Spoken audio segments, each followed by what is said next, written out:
Welcome. We want to consider an example that's really just an exercise in familiarizing ourselves with notation and different ways that problems can be presented, right? There's really nothing particular about this problem that's exceptional, just furthered exposure. So assume that f is 1 to 1 and that f of 1 is 3, f of 5 is 2, and f of 7 is 1. Do I know what the function f is in general? No, not at all. That's part of why I assume that it's 1 to 1. But why do I need to assume it's 1 to 1? I have to assume it's 1 to 1 so that way I can talk about its inverse. The fact that it's 1 to 1 allows me to say it does have an inverse function, hence this function notation, and then I can evaluate that inverse. All right, so if I want to evaluate f inverse of 2, I am looking for f of what is equal to 2. Here we have f of 5 is equal to 2.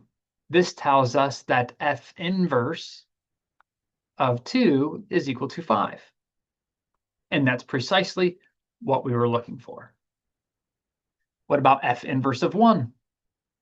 F inverse of 1 is going to be, right, we want to find f of what is equal to 1. F of 7 is equal to 1. Since f of 7 is equal to 1, we exchange that input and output to find the definition for the inverse. So f inverse of 1 is equal to 7. That's what we were looking for. Ooh, this is interesting. F inverse of 3. That's definitely different. So here we have this is equal to f inverse of 3. So what I want to do is I want to find what is equal to 3. This tells us that f inverse of 3 is equal to 1.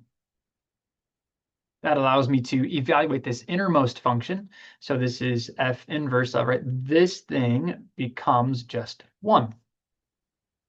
Well, I already evaluated f inverse of 1. I found that to be equal to 7. And that's what we were looking for. What about f inverse of f of 5?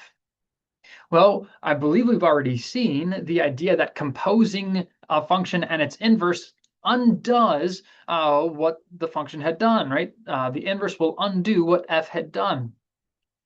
So this is f inverse of f of 5. And we would expect this function to undo whatever f had done to 5. So we would expect this to be 5. Let's just quickly verify that that is the case. So f inverse of f of 5. F of 5 is 2, so this is f inverse of 2. And f inverse of 2 we had previously found. F inverse of 2 is 5. Yes, indeed, these match, right? So that is what we were looking for.